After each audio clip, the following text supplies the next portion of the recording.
ने crystalline solid और amorphous solid की बात कर ली थी, उनको डिफरेंशिएट कर लिया था। अब अपन बात करते हैं type of crystalline solid. Crystalline solid ही अपन इस चैप्टर में पढ़ेंगे। तो क्रिस्टलाइन सॉलिड के टाइप, पहला टाइप है मॉलिक्यूलर सॉलिड। मॉलिक्यूलर सॉलिड तो इसके अंदर जो कॉन्स्टिट्यूएंट पार्टिकल्स होते हैं, मतलब जो अट्रैक्शन किन किन पार्टिकल्स के बीच में लगता है, जो पार्टिकल्स होते हैं वो मॉलिक्यूल्स होते हैं। इसके अंदर कॉन्स्टिट्यूएंट पार्टिकल्स जो होते हैं वो क्या होते हैं, मॉलिक्यूल्स होते हैं, इसलिए इसको अपन क्या बोलते हैं, मॉलिक्यूलर सॉलिड बोलते हैं। अब मॉलिक्यूलर सॉलिड में भी तीन टाइप्स होते हैं, polar solid, non polar solid और हाइड्रोजन बॉन्डेड सॉलिड। अब ये पोलर सॉलिड है, तो पोलर सॉलिड के बीच में जो फोर्स ऑफ अट्रैक्शन लग रहा होगा उन मॉलिक्यूल्स के बीच में, तो कौन सा लग रहा होगा, डाइपोल डाइपोल अट्रैक्शन लग रहा होगा। नॉन पोलर के बीच में कौन सा लगता है, लंदन फोर्स लगता है, 11th क्लास में स्टडी की है। और हाइड्रोजन बॉन्डेड सॉलिड के बीच में कौन सा बॉन्ड बन रहा होगा, हाइड्रोजन बॉन्ड बन रहा होगा। Hydrogen bond is the type of dipole dipole attraction. जैसे, और ये क्या होते हैं, मॉलिक्यूलर जो सॉलिड होते हैं वो क्या होते हैं, नॉन कंडक्टर होते हैं इलेक्ट्रिसिटी के। ठीक है। अब जैसे HCl है, तो कॉन्स्टिट्यूएंट पार्टिकल्स की बात करें, ये जो पार्टिकल होगा वो क्या होगा, एक HCl का पार्टिकल होगा, HCl का मॉलिक्यूल्स होगा। दूसरा मॉलिक्यूल्स क्या है, ये HCl का मॉलिक्यूल्स है। ऐसे ही क्या होगा, HCl का मॉलिक्यूल्स होगा, ऐसे ही क्या होगा, HCl का मॉलिक्यूल्स होगा। तो एक जो सॉलिड फॉर्म बनेगा, जो एक सॉलिड क्रिएट होगा, वो क्या होगा, वो सारा एक HCl के मॉलिक्यूल्स ही आपस में क्या बना रहे होंगे, लंदन लंदन फोर्स से अट्रैक्ट हो गए, क्लोज्ड पैक्ड सॉलिड बना रहे होंगे। अगर ऐसे ही आप नॉन पोलर मॉलिक्यूलर सॉलिड की बात करो, तो इसके अंदर क्या होगा, जैसे I2 है, I2 का मॉलिक्यूल्स है, ये भी I2 मॉलिक्यूल्स है, I2 मॉलिक्यूल्स, इनके बीच में क्या होगा, लंदन फोर्स होंगे। क्यों होगा, क्योंकि नॉन पोलर है। ठीक है, नॉन पोलर। पोलर के बारे में तो आपने पढ़ा ही होगा 11th क्लास में, फिर भी देख लीजिए। जैसे HCl है, तो क्लोरीन की जो इलेक्ट्रॉन नेगेटिविटी है वो हाइड्रोजन से क्या है, ज्यादा है। तो इसके ऊपर जो इलेक्ट्रॉन होगा इस कोवेलेंट बॉन्ड वाला, वो किसकी तरफ शिफ्ट होगा, क्लोरीन की तरफ। और इस पे कैसा चार्ज आएगा, पार्शियली नेगेटिव। और इस पे क्या आएगा, पार्शियली पॉजिटिव। तो ये जो एक मॉलिक्यूल है HCl का, वो एक किसकी तरह ट्रीट कर रहा है, डाइपोल की तरह। यहाँ पे पॉजिटिव चार्ज है और यहाँ पे नेगेटिव चार्ज है। ऐसा ही क्या होगा, यहाँ पे आपके पास HCl का दूसरा मॉलिक्यूल्स होगा, इस हाइड्रोजन पे प्लस चार्ज होगा और इस पे माइनस चार्ज होगा, और इन दोनों के बीच में कौन सा अट्रैक्शन लग रहा होगा, डाइपोल डाइपोल अट्रैक्शन फोर्स लग रहा होगा। तो ये एक टाइप हो गया इसका मॉलिक्यूलर सॉलिड। अब नेक्स्ट वन है इसका आयनिक सॉलिड। नेक्स्ट अपना आयनिक सॉलिड।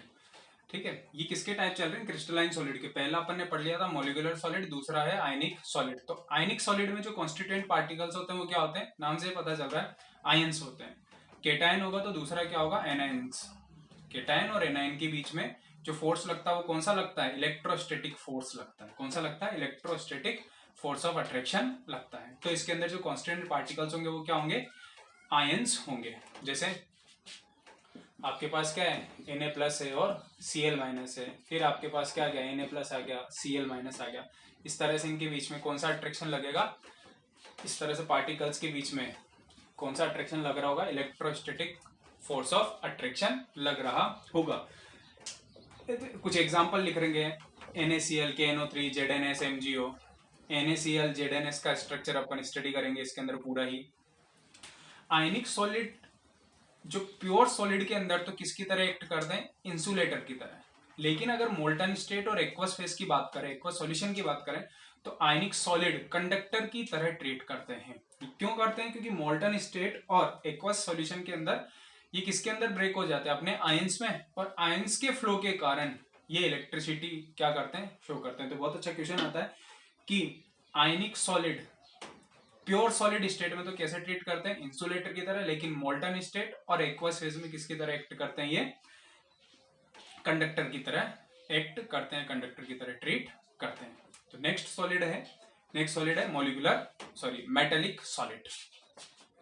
तो अब बात कर रहे हैं अपन मेटेलिक सॉलिड की। मेटेलिक सॉलिड में देखो कॉन्स्टिट्यूएंट पार्टिकल्स क्या होंगे, कॉन्स्टिट्यूएंट पार्टिकल्स आपके जैसे नाम सजेस्ट कर रहा है इसका, मेटल्स होंगे। मेटल के आयन होते हैं जिन्हें अपन कर्नेल्स बोलते हैं, और वो एम्बेडेड होते हैं किसके अंदर, बहुत सारे इलेक्ट्रॉन्स के बीच में।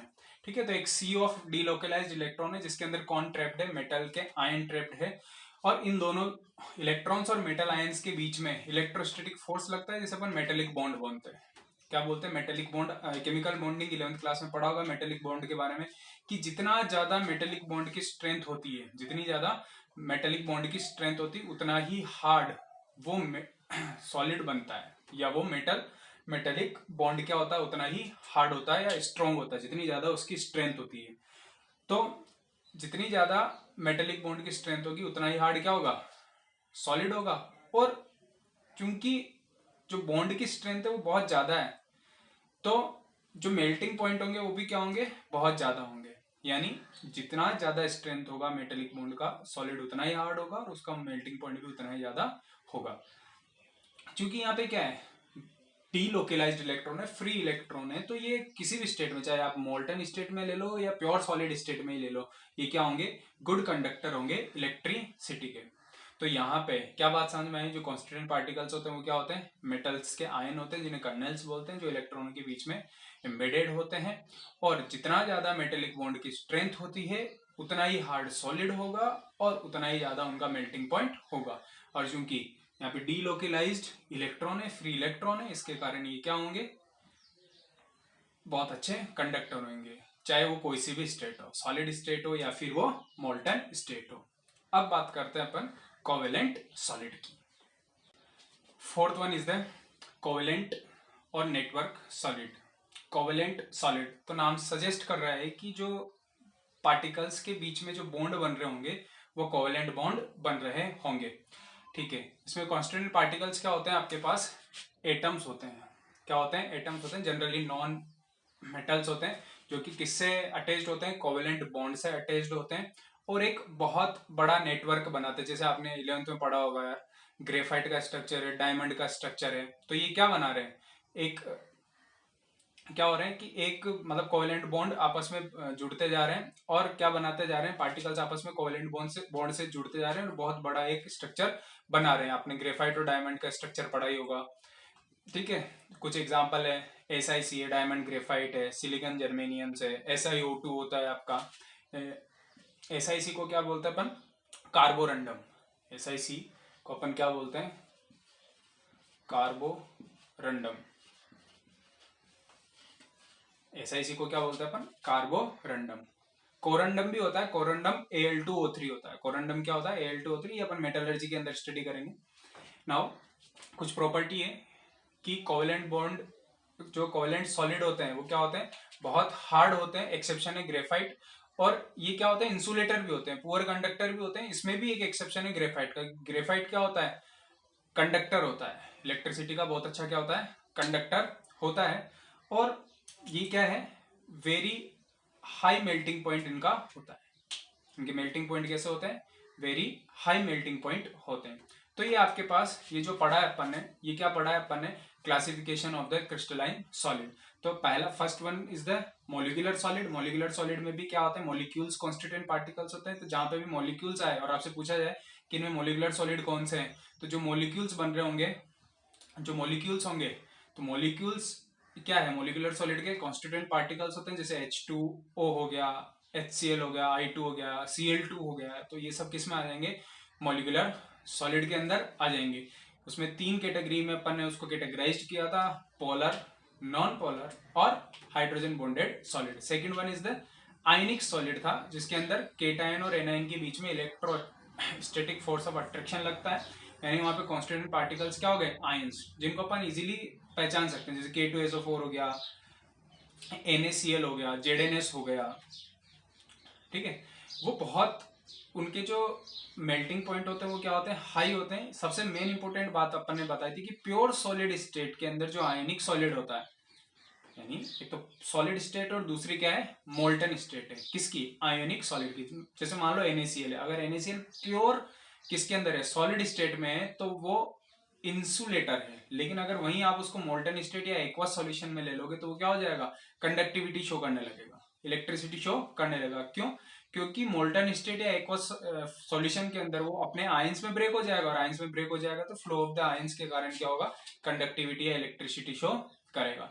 नेक्स्ट वन जो अपन ने पढ़ा था, मेटेलिक सॉलिड पढ़ा था, उसके अंदर क्या होता है? मेटल्स के आयन होते हैं। मेटल के आयन्स होते हैं जो इलेक्ट्रॉनों के बीच में रखे हुए होते हैं, एम्बेडेड होते हैं। तो जितना ज्यादा मेटेलिक बॉन्ड की स्ट्रेंथ होगी उतना ही हार्ड सॉलिड होगा और उतना ही ज्यादा उनका मेल्टिंग पॉइंट होता है। और वो क्योंकि उसके अंदर फ्री इलेक्ट्रॉन्स होते हैं, डीलोकलाइज्ड इलेक्ट्रॉन होता है, तो वो मोल्टन स्टेट ले लो चाहे प्योर सॉलिड स्टेट ले लो, वो क्या होते हैं, गुड कंडक्टर ऑफ इलेक्ट्रिसिटी होते हैं। Fourth one is the covalent solid.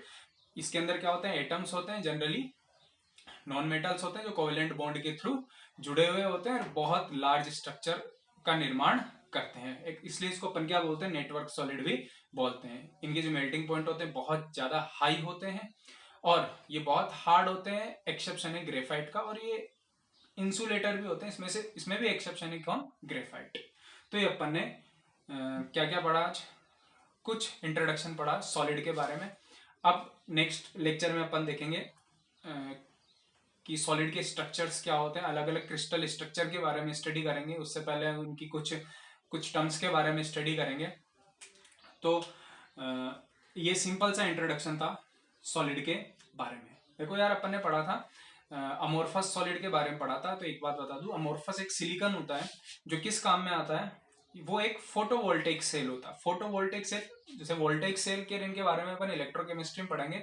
Photovoltaic cell क्या होता है, जिसमें सनलाइट को इलेक्ट्रिसिटी में चेंज किया जाता है। फोटोवोल्टेइक, सनलाइट को इलेक्ट्रिसिटी में चेंज किया जाता है। तो एक अमोर्फस सिलिकॉन होता है। अमोर्फस सिलिकॉन फोटोवोल्टेइक सेल होता है, फोटोवोल्टेइक डिवाइस होता है।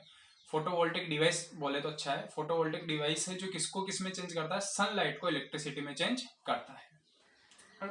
जो अमोर्फस सॉलिड होता है, बहुत सी बार क्वेश्चंस भी आते हैं कि जो ग्लास फ्रेम होती है, ग्लास फ्रेम विंडो में, जो विंडो होती है, विंडो फ्रेम जिसमें आप ग्लास को फिट करते हैं, वो फ्रेम जो होता है उसकी जो विड्थ होती है उसको थोड़ा थिक क्यों रखा जाता है, क्योंकि जैसे जैसे सपोज अपने पास क्या है,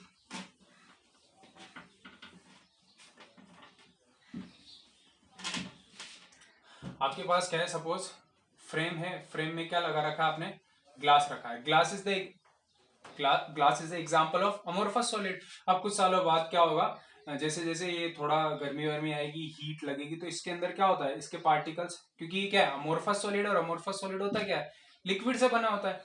तो इसके पार्टिकल्स थोड़े लूज होना स्टार्ट करते हैं और कहाँ सेटल होना जाएंगे, नीचे की तरफ। अब जैसे जैसे वो नीचे जा रहे हैं तो नीचे से इसकी जो थिक है, इसकी विड्थ है, वो क्या होने लगेगी, थोड़ा इसकी थिकनेस क्या होने लगेगी, बढ़ने लगेगी। अगर ये फ्रेम के अंदर बिल्कुल फिट हो, अगर ये फ्रेम के अंदर बिल्कुल फिट हो, तो कुछ सालों बाद ये यहां से क्या हो जाएगा, क्रैक हो जाएगा। इसलिए जो फ्रेम की जो थिकनेस है वो थोड़ी सी क्या रखी जाती है, ज्यादा रखी जाती है, ताकि कुछ सालों में अगर ये ग्लास के मॉलिक्यूल्स नीचे फ्लो करते जाए और यहाँ पे इसकी थिकनेस को बढ़ाए, तब भी वह फ्रेम के अंदर क्या हो जाए, फिट हो जाए।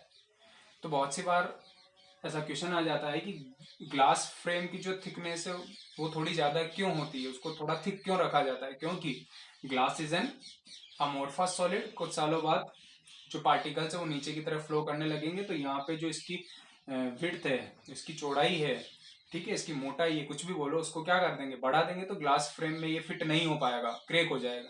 इसलिए ग्लास के जो फ्रेम है, जहाँ पे ग्लास को रखा जाता, लगाया जाता, उसकी जो फ्रेम है उसकी थिकनेस को थोड़ा ज्यादा रखा जाता है। तो thank you, stay at home, be safe, thank you.